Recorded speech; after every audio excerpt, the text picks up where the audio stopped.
Hi, my name is Kumaran, and we are the team, and my team members are Prem Narayanan and Ram Prasanna. You can hear them in next or another topics. Myself, Kumaran, and I'm going to uh, teach about clustering and its types and its advantage, disadvantage, techniques, analysis, and more. First of all, what is clustering?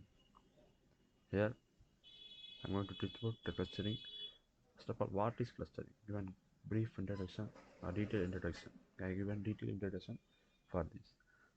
The problem of data clustering has been widely and mining studied in the mining and machine learning literature because of its numerous applications to summarization, learning, segmentation, and target marketing. In the absence of specific labeled information, clustering can be considered a concise model of the data which can be interpreted in the sense of either a summary or a generative model. The basic problem of clustering may be the following problems. Given a set of data points, partition them into a set of groups which are similar as possible. Note that this is a very rough definition, and the variation in the problem definition can be significant depending upon the specific model used. For example, a generative model may define similarity on the basis of a probabilistic generative mechanism, whereas a distance-based approach will use a traditional distance function for qualification. Furthermore, the specific data type also has a significant impact on the problem definition.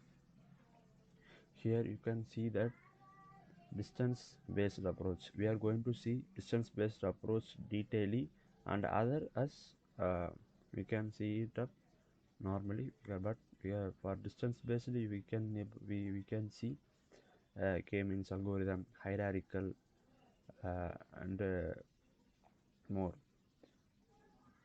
Some applications domains in which the clustering problem arises are as follows. Next slide.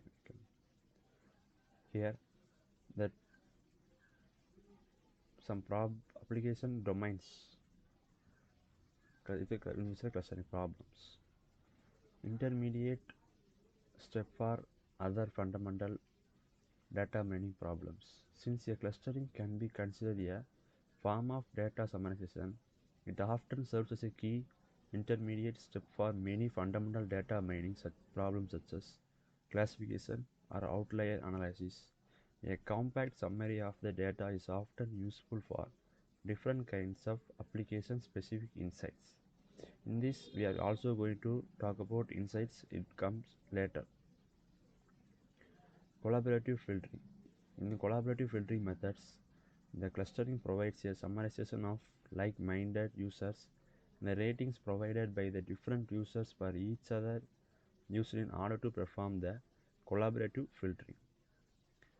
Customer segmentation.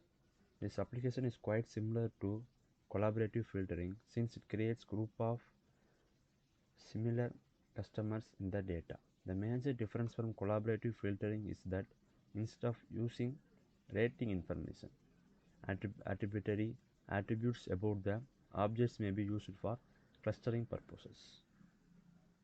Data summarization. Many clustering methods are closely related to dimensionality reduction methods. Such methods can be considered a form of data summarization. Data summarization can be helpful in creating compact data representations which are easier to process and interpret in a wide variety of applications. Dynamic trend detection. Many forms of dynamic and streaming algorithms can be used to perform trend detection in a wide variety of social networking applications. In such application, the data is dynamically clustered in a streaming fashion and can be ordered to determine important patterns of changes. Example of such a streaming data could be multidimensional data, text streams, streaming time series data, and trajectory data, uh, and more. Key trends and events in the data can be discovered with the use of clustering methods. Next, multimedia data analysis. A variety of different kinds of documents such as images or audio, video fall in the general category of multimedia. The determination of similar segments has numerous applications such as the determination of similar snippets of music or similar photographs. In many cases, the data may be multi, multimodal and they may contain different types. In such cases, the problem becomes even more challenging. For same, we can able to different the characters. Biological data analysis. Biological data has become pervasive in the last few years because of the success of the human genome effort and the increasing ability to collect different kinds of gene expression data. Biological data is usually structured either as a sequence or as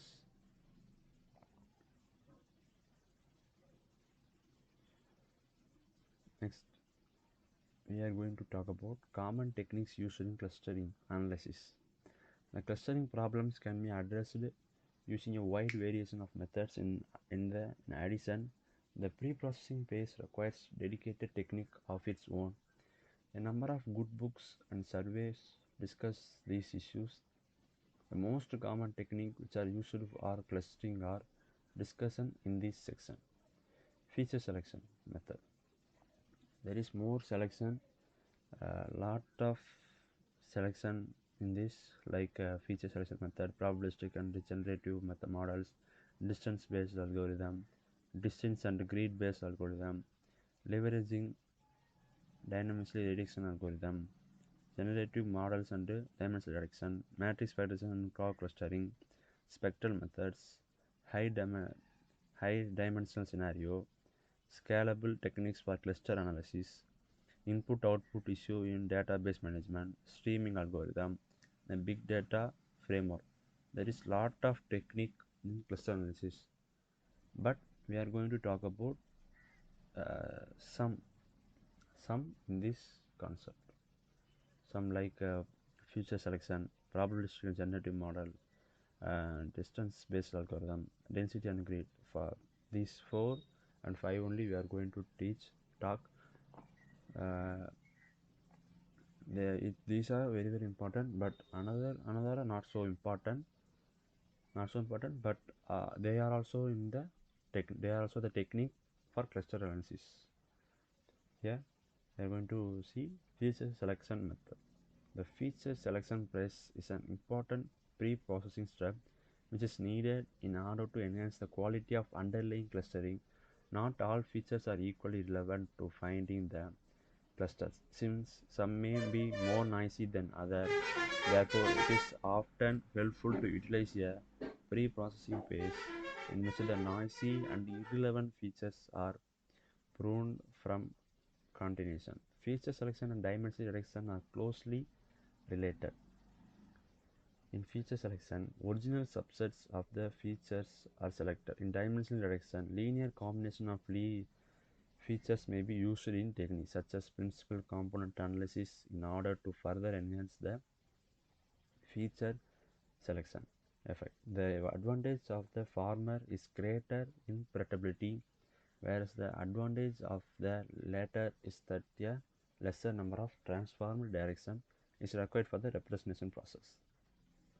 Next, it should be noted that feature selection can also be integrated directly into the clustering algorithm to gain better locality specific insights. I already said insights we are going to talk about later videos. In later videos we will talk about insights. This is particularly useful when different features are relevant to different localities of the data. The motivating factor for high dimensional subspace clustering algorithm is the failure of global feature selection algorithms. In many